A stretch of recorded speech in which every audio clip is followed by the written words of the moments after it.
ആരാധനാലയങ്ങൾ ഓരോന്നും ഇങ്ങനെ ഉത്തരേന്ത്യയിലൊക്കെ ഓരോ പള്ളിയും പിന്നെ അത് പണ്ട് അവിടെ ശിവന്റെ പാർവതിന്റെ എന്നൊക്കെ പറഞ്ഞിട്ട് ഇങ്ങനെ ഓരോന്നിങ്ങനെ കുത്തിപ്പൊക്കിക്കൊണ്ടിരിക്കുക. സ്വാമി ശരണം.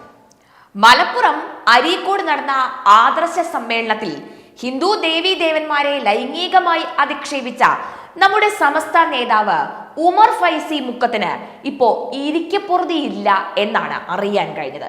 അല്ലെങ്കിലും എങ്ങനെ കിട്ടാനാണ്? അമ്മാതിരി നല്ല വർത്തമാനമാണല്ലോ ആ കള്ളപ്പഹേന്റെ വായിൽ നിന്നും പൊഴിഞ്ഞു വീണത്.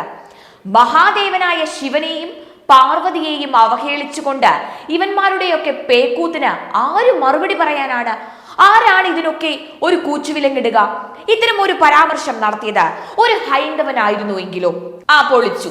എന്നാ പിന്നെ ഇവിടുത്തെ പ്രമുഖ മാധ്യമങ്ങൾ ഒന്നും തന്നെ വെറുതെ വിടില്ലായിരുന്നു നമ്മൾ ഹിന്ദുക്കളെ. ഇതിപ്പോ എല്ലാവരും നല്ല ഉറക്കത്തിലാണ്. ഇങ്ങനൊരു സംഭവം അക്കൂട്ടർ അറിഞ്ഞിട്ടേയില്ല. ഈ പരാമർശം നടത്തിയ വേദിയുടെ പേരാണ് എന്തായാലും പൊളിച്ചത്. ആദർശ സമ്മേളനം. ആ പേരിന് ചേർന്ന നല്ല ആദർശമൊത്ത ഒരു പ്രസംഗവുമായിരുന്നു അങ്ങേര് നടത്തിയത്. ഉത്തരേന്ത്യയിലെ ഓരോ പള്ളികളും ആരാധനാലയങ്ങളും പൊളിക്കുകയാണ് എന്നും അതിന്റെയൊക്കെ അടിയിൽ ശിവന്റെ എന്നും പാർവതിയുടെ ായിരുന്നു എന്നും പറഞ്ഞാണ് പള്ളികൾ പൊളിക്കുന്നതെന്നായിരുന്നു ആ ഉമർ ഫൈസി മുക്കത്തിന്റെ നല്ല വാക്കുകൾ.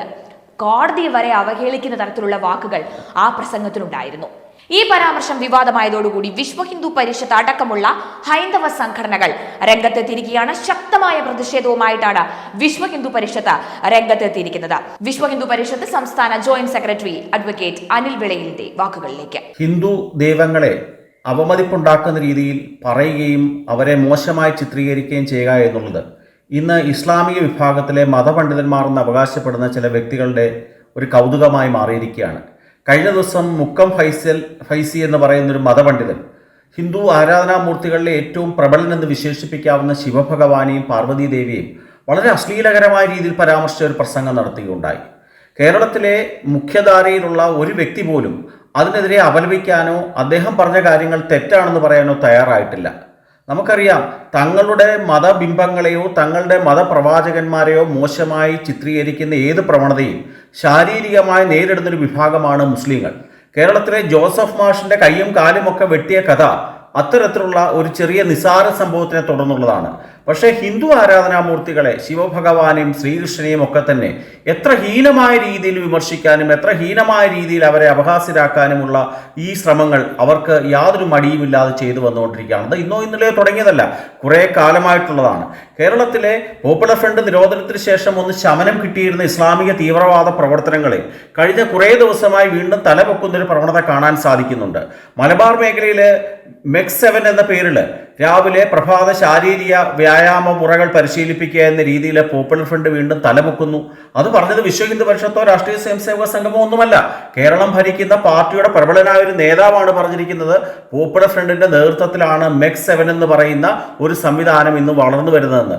മലബാറിൽ ഭീഷണി ഉണ്ടാക്കത്തക്ക രീതിയിൽ കേരളം മുഴുവനും ഭാരതം മുഴുവനും വീണ്ടും തീവ്രവാദ ശക്തികൾക്ക് അടിത്തറ പാകുന്ന രീതിയിലുള്ള പ്രവർത്തനങ്ങളാണ് ഈ മെക്സ് 7ന്റെ ഭാഗത്തുനിന്നും. അതിനെ പ്രോത്സാഹിപ്പിക്കുന്ന രീതിയിൽ ഈ മുക്കം ഫൈസിയുടെ കൂട്ടുള്ള മതപണ്ഡിതന്മാർ, അദ്ദേഹത്തിനെ മതപണ്ഡിതെന്ന് പോലും വിശേഷിപ്പിക്കാൻ സാധിക്കില്ല. വായിൽ നിന്ന് വരുന്ന അശ്ലീലം കേട്ടാൽ അദ്ദേഹത്തിനെ എങ്ങനെ മതപണ്ഡിതെന്ന് വിശേഷിപ്പിക്കാൻ സാധിപ്പിക്കും? തങ്ങളുടെ ദൈവം മാത്രമാണ് ഏക ദൈവം, ലോകത്തിലെ ഏറ്റവും ശക്തിയുള്ളതും അതിന് മാത്രമേ പ്രബലമായ സ്ഥാനമുള്ളൂ എന്ന് വിശ്വസിക്കുന്ന ഈ പണ്ഡിത വരേണ്യന്മാരുടെ വായിൽ നിന്ന് വരുന്ന അശ്ലീലങ്ങളെ തെരഞ്ഞെടുത്ത് അവർക്കെതിരെ ശക്തമായ നടപടികൾ സ്വീകരിക്കാൻ കേരളത്തിലെ സർക്കാർ തയ്യാറാകേണ്ടതുണ്ട്. അവർ തയ്യാറാകില്ല, കാരണം ന്യൂനപക്ഷ വോട്ട് അവർക്ക് ശക്തമായി വേണ്ടതുകൊണ്ട് ഒന്നും മിണ്ടാതിരിക്കുന്ന പിണറായി സർക്കാരാണുള്ളത്. പക്ഷേ വിശ്വ ഹിന്ദു പരിഷത്തിന്റെ പോലുള്ള ഹൈന്ദവ സംഘടനകൾ കയ്യും കെട്ടി നോക്കി നിൽക്കില്ല. തീർച്ചയായിട്ടും ഇത്തരത്തിലുള്ള പരാമർശങ്ങൾ വീണ്ടും ഇത്തരത്തിലുള്ള മുസ്ലിം പണ്ഡിതന്മാർ എന്ന് വിശേഷിപ്പിക്കുന്ന പണ്ഡിതരല്ലാത്ത വ്യക്തികളുടെയും പണ്ഡിതന്മാരുടെ വായിൽ നിന്ന് വന്നാൽ അതിനെതിരെ ശക്തമായ നിയമ നടപടികളും മറ്റു നടപടികളുമായി വിശ്വ ഹിന്ദു പരിഷത്ത് പോലുള്ള സംഘടനകൾ മുന്നിട്ടിറങ്ങുമെന്നുള്ള കേരളത്തിലെ പൊതുസമൂഹത്തിനെയും ഇത്തരത്തിൽ പറയുന്ന ഈ മതഭ്രാന്തന്മാർക്കുമുള്ള ഒരു താക്കീതായിട്ട് ഇതിനെ കാണണമെന്ന് അഭ്യർത്ഥിക്കുന്നു. ഇത് വിവാദമായതോടുകൂടി സോഷ്യൽ മീഡിയയിലും നിരവധി പേരാണ് ഉമർ ഫൈസിക്കെതിരെ രംഗത്ത് വന്നുകൊണ്ടിരിക്കുന്നത്. പക്ഷേ ഈ വിവാദങ്ങൾക്കൊക്കെ കീഴെ വരുന്ന ചില കമന്റുകൾ അത് നമ്മൾ എടുത്തു പറയേണ്ടത് തന്നെയാണ്. സമൂഹത്തിൽ സ്പർദ്ധ വളർത്താനേ ഇത്തരം വാർത്തകൾ പുറത്തു വന്നാൽ കഴിയൂ എന്ന കഷ്ടം. രാഖി രാമായണം വാകേറുന്ന മാധ്യമങ്ങൾ അടക്കം പറയും ദേ ഞാൻ ഈ പറഞ്ഞ വാക്കുകൾ, അതായത് സമൂഹത്തിൽ സ്പർദ്ധ വളർത്താനേ ഇത്തരം വാർത്തകൾ പുറത്തു വന്നാൽ കഴിയൂ എന്ന്.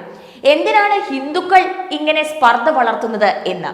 എന്നാൽ ഇത് ചെയ്തത് ഹിന്ദു ആയിരുന്നു എങ്കിലോ, ഒരു ഹൈന്ദവനായിരുന്നു ഇസ്ലാം മതത്തിലെ പള്ളിയെ പറ്റിയോ അല്ലെങ്കിൽ അവരുടെ ദൈവത്തെക്കുറിച്ചോ ഇങ്ങനെ പറഞ്ഞതെങ്കിലോ, മനോരമയിലെ പ്രധാന വാർത്താ അവതാരിക അടക്കമുള്ളവർ ഇത് അന്തിച്ചർച്ചയിലെ പ്രധാന വിഷയമായി എടുത്ത ഒരു BJPയിലെയോ അല്ലെങ്കിൽ ഹൈന്ദവ വിശ്വാസത്തെ മുറുകെ പിടിച്ച് ജീവിതത്തെ മുന്നോട്ട് കൊണ്ടുപോകുന്ന ഏതെങ്കിലും ഒരു വ്യക്തിയെയോ വിളിച്ച് ചർച്ചയ്ക്കിരുത്തി പങ്കെടുക്കുവാനായി വിളിച്ച് അവർ തന്നെ എന്നിട്ട് വിളിച്ചു പറയും ഹിന്ദുക്കൾ എന്താണ് ഈ കാട്ടിക്കൂട്ടുന്നതെന്ന്.